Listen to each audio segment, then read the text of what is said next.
ഇപ്പം മാർക്കോ ഭയങ്കരമായിട്ട് ഓടിന്നു. മാർക്കോ എന്തുകൊണ്ട് ഓടി? നമ്മുടെ ഏറ്റവും വലിയ സൂപ്പർ സ്റ്റാർ രജനികാന്ത് ഈ അടുത്ത് ഇറങ്ങിയ പല പടങ്ങളും ഓടിയിട്ടില്ല. പഴയകാല സിനിമാ പ്രവർത്തന നിലയിൽ മാറി നിൽക്കുന്നതാണ് നല്ലത്. ഒരാളെ ഇടിച്ചാൽ 10 പേര് തിരിച്ചു പോകണം. മമ്മൂട്ടിക്ക് മോഹൻലാൽ ഇപ്പം വേണ്ട ശക്തമായ കഥാപാത്രങ്ങളാണ് വേണ്ടത്. കഥാപാത്രങ്ങളിൽ മമ്മൂട്ടിയെ മോഹൻലാലിന്റെ പടങ്ങളൊന്നും ഓടത്തില്ല. എവിടെ ആണെങ്കിൽ പടം ഓടും. വലിയ പടം എന്ന് പറഞ്ഞുകൊണ്ട് കാര്യമില്ല. പല്ലേ ഇപ്പം നമ്മുടെ ഏറ്റവും വലിയ സൂപ്പർ സ്റ്റാർ രജനികാന്ത് ഈ അടുത്ത് ഇറങ്ങിയ പല പടങ്ങളും ഓടിയിട്ടില്ല. അതുകൊണ്ട് ആ കാലഘട്ടമെല്ലാം പോയി. ഇപ്പം ഇവിടെ അങ്ങനെ പല പ്രഗത്ഭരായ പടങ്ങൾ ഓടുന്നില്ല എന്നാണ് ഞാൻ മനസ്സിലാക്കുന്നത്. ഇപ്പം മാർക്കോ ഭയങ്കരമായിട്ട് ഓടിന്നു. മാർക്കോ എന്തുകൊണ്ട് ഓടി? ആ ഓടിയതിനെ നമ്മൾ അപ്രീഷിയേറ്റ് ചെയ്യേണ്ട, അല്ലാതെ മറ്റേ പടം ഓടിയില്ല അല്ലെങ്കിൽ അതിൻ്റെ ഐഡന്റിറ്റി മറ്റേ ഒന്നും എന്ന് പറഞ്ഞിട്ട് കാര്യമില്ല. പടങ്ങൾ എന്തെങ്കിലും ഉണ്ടെങ്കിൽ പടം ഓടും. അത് കഥ തന്നെ വേണമല്ല, ടെക്നോളജി ആയാലും മതി. സിനിമ വിജയിക്കാൻ കഥ തന്നെ വേണമെന്നില്ല. അതായത് ടെക്നോളജി നല്ലതാണെങ്കിൽ സിനിമ വിജയിക്കും. എല്ലാ മനുഷ്യർക്കും ആഗ്രഹമുണ്ട്. പക്ഷെ നമ്മുടെ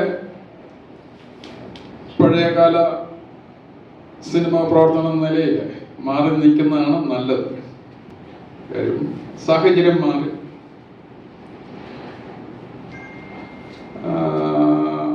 ഇപ്പം മമ്മൂട്ടിക്കൊക്കെ എടുക്കണമെങ്കിൽ മമ്മൂട്ടിക്കൊക്കെ അതിൻ്റെതായ ശക്തമായ കഥാപാത്രങ്ങളിൽ മമ്മൂട്ടിയെ മോഹൻലാലിന്റെ പടങ്ങളൊന്നും ഓടത്തില്ല.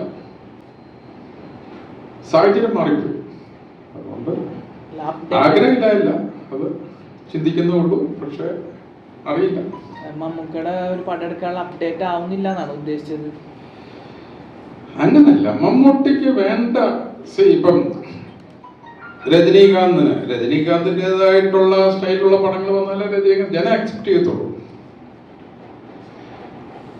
ഇപ്പം മമ്മൂട്ടി പണ്ടത്തെ പോലെ വലിയേട്ടന്റെ പോലെ അതേപോലുള്ള പടങ്ങൾ എടുത്തു കഴിഞ്ഞാൽ മമ്മൂട്ടി ഇപ്പോഴത്തെ ഇപ്പം മാർക്കോ പോലുള്ള ഒരു പടം നിൽക്കുമ്പോൾ അതിൻ്റെതായിട്ടുള്ള സിനിമ എന്ന് പറയുന്നത് ആസ്വാദനമാണ്. നമ്മുടെ പ്രതീക്ഷയ്ക്ക് ഉപരി വേണം. ഒരാളെ ഇടിച്ചാൽ 10 പേര് തിരിച്ചു പോകണം. അതാണ് സിനിമ. റിയാലിറ്റി കാണാൻ സിനിമയ്ക്ക് കാണേണ്ട കാര്യമില്ല. അപ്പോൾ അതേപോലുള്ള ഏതെങ്കിലും സംഭരങ്ങൾ വന്നാൽ ഇറങ്ങിത്തിരിക്കും. പക്ഷെ മമ്മൂട്ടിക്ക് മോഹൻലാൽ ഇപ്പം വേണ്ട ശക്തമായ കഥാപാത്രങ്ങളാണ് വേണ്ടത്. അതിനുള്ള കഥകൾ ഉണ്ടാകണം. ഇപ്പോഴൊക്കെ ചെറിയ ചെറിയ പുതിയ പിള്ളേരുടെ കാലഘട്ടമാണ്. Let them come.